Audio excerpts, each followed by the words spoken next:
First, let's bring you up to speed on the future of Chelsea. Sir Martin Broughton and Todd Boehly have had their bids shortlisted in the auction to buy the club. Boehly, who part owns the Major League Baseball franchise, the LA Dodgers, and former Liverpool chairman Broughton were informed by New York bank Rain of their successful bids. Let's talk to our chief reporter, Kaveh Solikol. What else do we know? So two teams we know are on the shortlist. What else do we know? Anything else? Yeah, this process is dragging on. I don't think it was supposed to take this long. Bear in mind, the bids for Chelsea were supposed to be submitted last Friday. So it's taken the Rain Group a week to whittle down the initial bids, which I don't think the serious bids were more than about 10 of them. And since last Friday, they've been trying to come up with a shortlist. Now, I think yesterday, they thought they were pretty close to having a definitive shortlist. But I think the problem was that when they contacted some of the bidders who hadn't made the shortlist, those bidders, not only were they disappointed, but they also objected very, very strongly and wanted to know why they weren't on the shortlist and wanted to be put on the shortlist.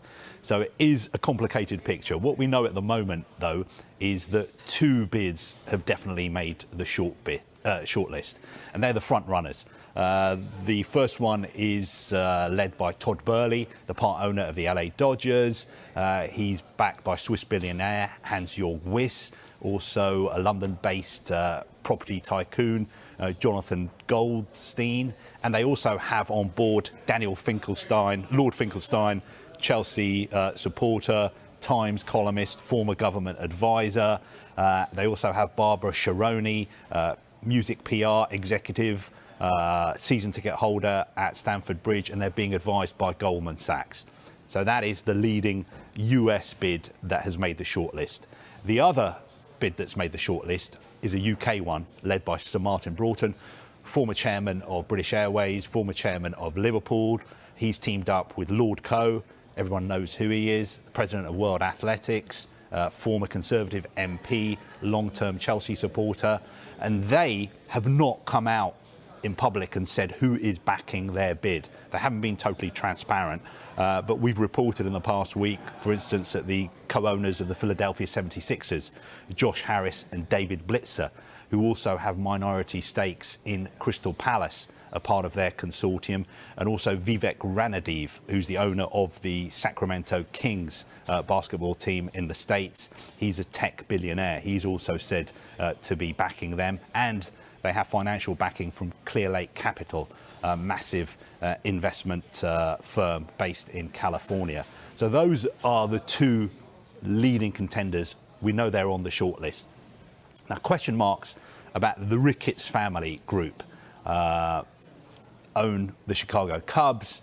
They are very, very serious about trying to buy Chelsea. Question marks over whether they've made the short list. Every time I speak to their representatives, they say that we haven't been told that we're not on the short list. We're confident. We've always been confident. And then there's, of course, Nick Candy's consortium. Again, his representatives are not saying very much at the moment, but I think behind the scenes, people are still trying to get on the shortlist. And there's even been talk of some of the bidders trying to merge to form a kind of super consortium to try and get on the shortlist. So it is a confusing picture, but we do know that two bidders definitely are on, the Todd Boehly consortium and the Sir Martin Broughton consortium. So it is getting quite messy. Just before we move on, just to clear it up, the Crystal Palace part ownership is potentially a little bit of a problem. Yes, I think Josh Harris and David Blitzer each own 18% of Crystal Palace. Under Premier League rules, if they were to be part of a consortium that buys Chelsea, they would have to dispose of that holding in Crystal Palace. So that is something else that would be quite complicated going forward. How complicated is life for Chelsea behind the scenes at the moment, just to keep things ticking over as normally as they can in very abnormal times? I think we have to keep things in perspective. On the one hand, there seems to be this exciting race to buy Chelsea, a trophy asset. Everyone's queuing up to try and buy Chelsea. But on the other hand, you've got a club who are in big, big trouble. About 800 people work at Chelsea. It's not just millionaire footballers who are employed by Chelsea. Chelsea, their owner is sanctioned. They are operating with their one hand tied behind their back. Their credit cards have been frozen. People are worried about their future. And one thing that would concern me going forward is how much the owner of Chelsea, the next owner of Chelsea, is going to pay for the club. Because if they're going to pay £3 billion, where is this money coming from? This money is going to be coming from banks. So the owners are going to be borrowing this money. They're going to be paying the interest on that money. Who is going to be repaying that debt?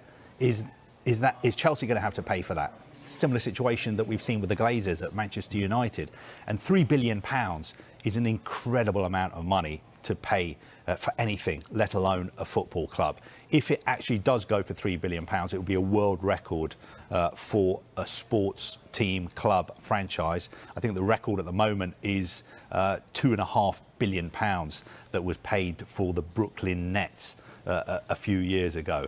So I just don't know how the sums are going to add up going forward, because whoever's buying it is taking a big risk. Obviously, they think they're going to make money out of it, but I can understand why Chelsea supporters are very worried, very concerned, and being very cautious about the future.